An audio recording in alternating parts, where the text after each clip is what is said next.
Sorak-sorailah bagi Tuhan, hai seluruh bumi. Beribadahlah kepada Tuhan dengan sorak-sorai. Nyatakanlah di hadapannya dengan sorak-sorai. Nyatakanlah di hadapannya dengan sorak-sorai.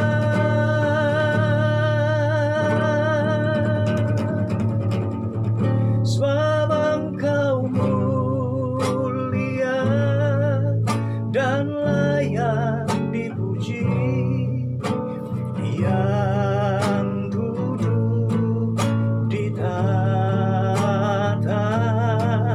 dan yang akan memerintah selamanya atas semua yang di bumi.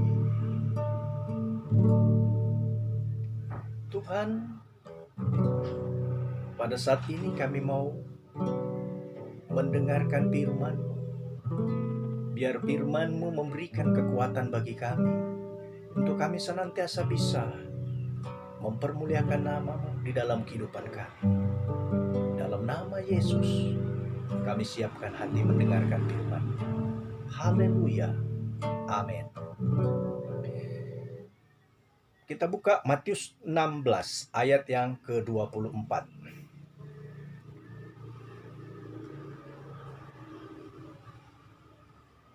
Lalu Yesus berkata kepada murid-muridnya, "Setiap orang yang mau mengikut aku, ia harus menyangkal dirinya, memikul salibnya, dan mengikut aku."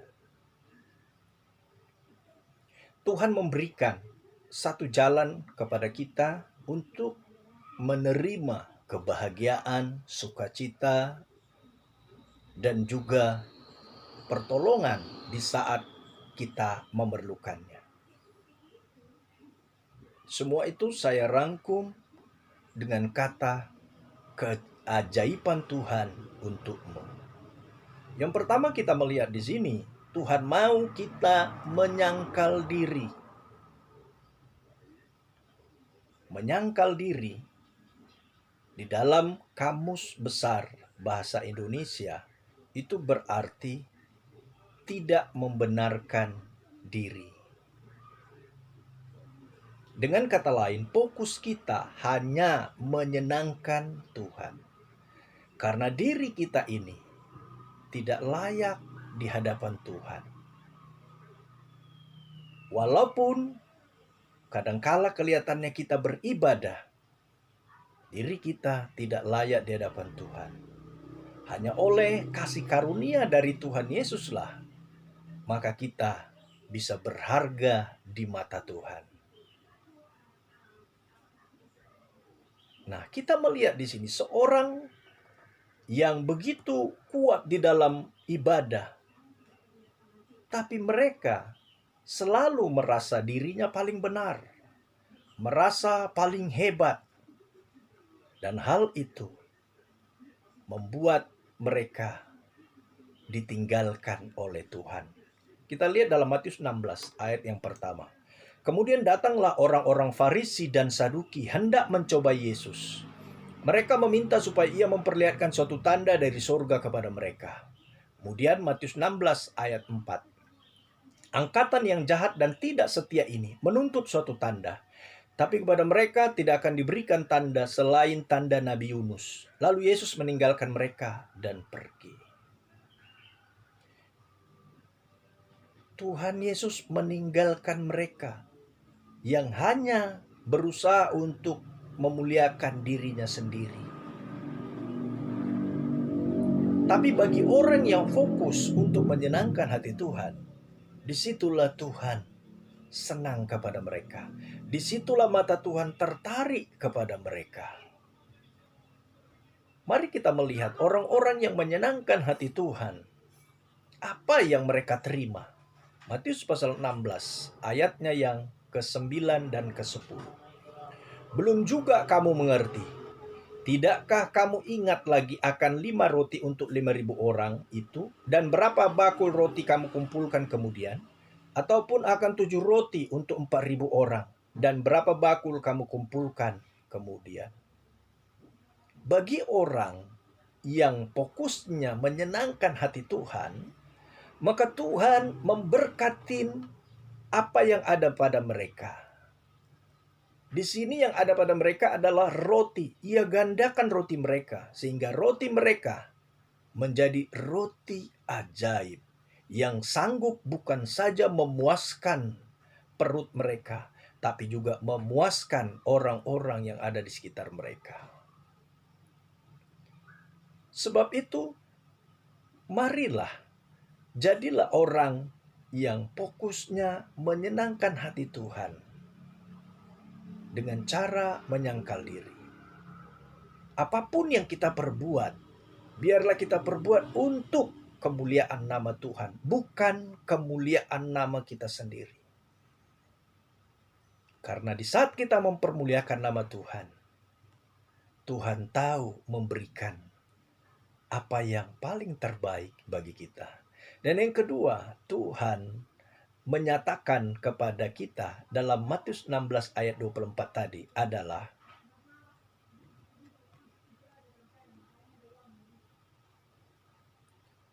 memikul salibnya dan mengikut Dia. Yesus, kami puja, kami sembah sebagai Raja, berdiri di tengah kami, ditinggikan dan dipuji, sembah dan puji memenuhi tatamu,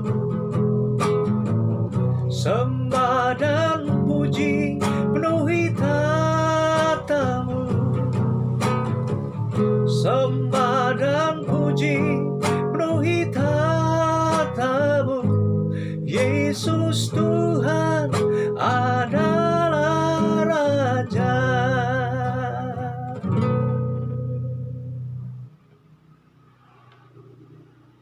Kita melihat di sini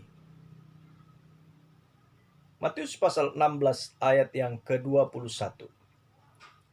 Sejak waktu itu, Yesus mulai menyatakan kepada murid-muridnya bahwa ia harus pergi ke Yerusalem dan menanggung banyak penderitaan dari pihak tua-tua, imam-imam kepala dan ahli-ahli Taurat, lalu dibunuh dan dibangkitkan pada hari yang ketiga. Yesus berkomitmen untuk tetap setia melakukan kehendak Tuhan, sekalipun dia harus menderita oleh tua-tua dan ahli-ahli Taurat. Dia berani mengambil resiko untuk tetap mengasihi Tuhan, bahkan harus mati di Yerusalem pun dia siap. Dan apa akibatnya ketika dia komitmen untuk tetap setia melakukan kehendak Tuhan? Kita baca di dalam Matius 16 ayat yang ke-26 dan ke-27. Apa gunanya seorang memperoleh seluruh dunia tapi kehilangan nyawanya? Dan apakah yang dapat diberikannya sebagai ganti nyawanya? Sebab anak manusia akan datang dalam kemuliaan Bapaknya diiringi malaikat-malaikatnya. Pada waktu itu, ia akan membalas setiap orang menurut perbuatannya. Karena kepatuhannya kepada Tuhan, maka Tuhan memuliakannya serta diiringi oleh malaikat-malaikat Tuhan. Betapa indahnya orang yang berkomitmen untuk tetap setia kepada fokusnya, tetap setia menyenangkan hati Tuhan. Karena Tuhan itu baik. Tuhan itu adalah Tuhan yang sungguh-sungguh luar biasa. Kalau Dia memberkati, Dia akan tolong engkau lebih dari yang kau pikirkan. Dan kalau Dia memberikan damai sejahtera dan kebahagiaan buatmu, engkau akan terheran-heran.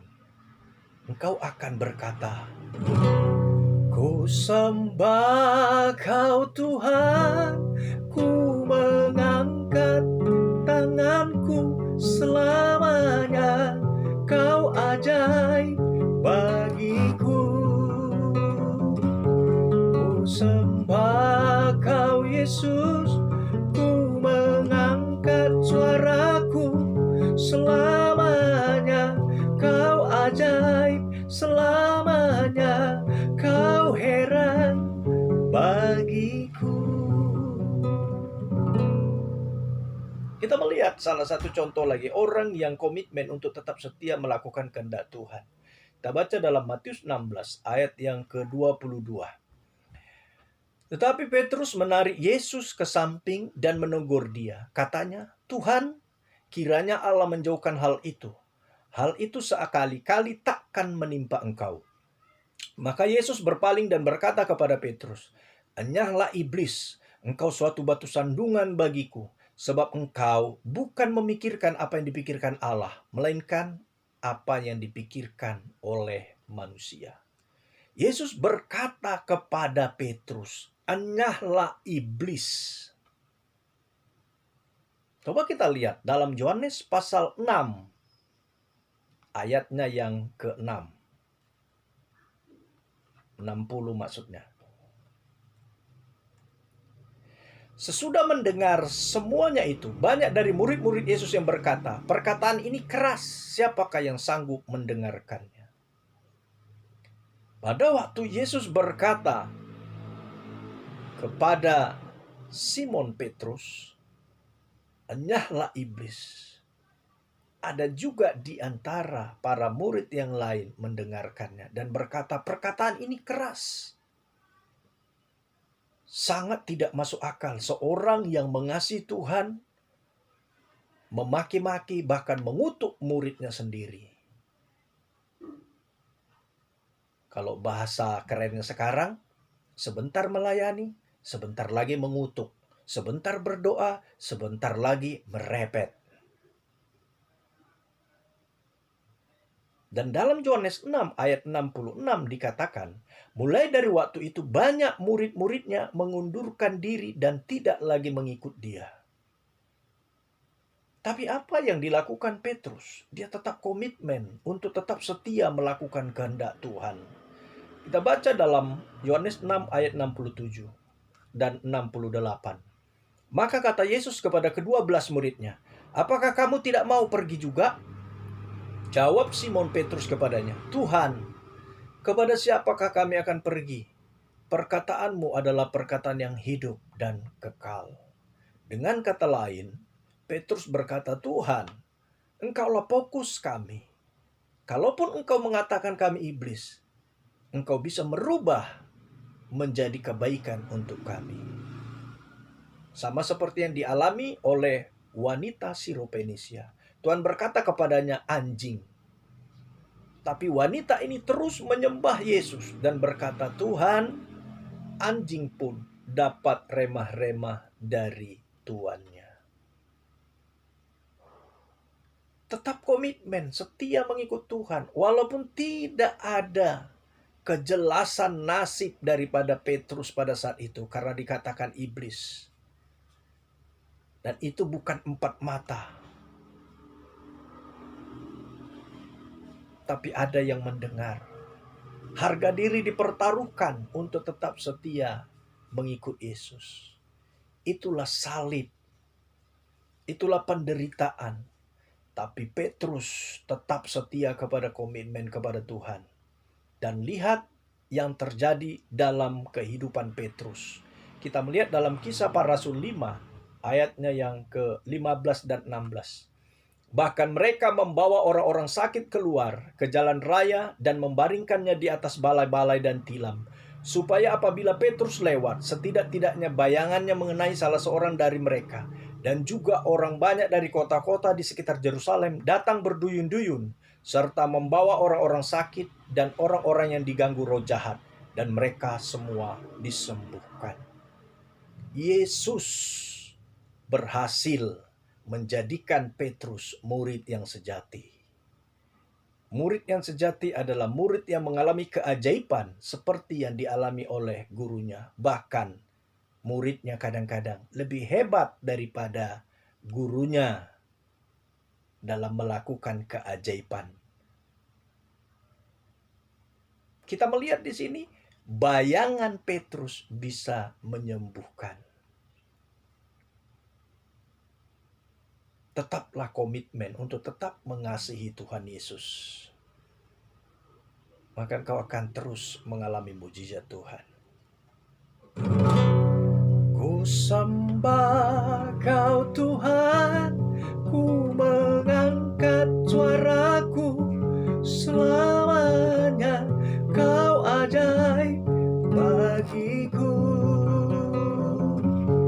Ku sembah Kau Yesus, ku mengangkat tanganku, selamanya Kau heran bagiku. Selamanya Kau ajaib bagiku. Bapa, biarlah setiap para pemirsa di tempat ini, bahkan yang mendengarkan video ini dan melihatnya, semuanya fokus mereka menyenangkan hati Tuhan. Dan ketika mengalami persoalan, mengalami masalah yang berat, mereka terus komitmen untuk tetap mengasihi Tuhan, menyembah Tuhan.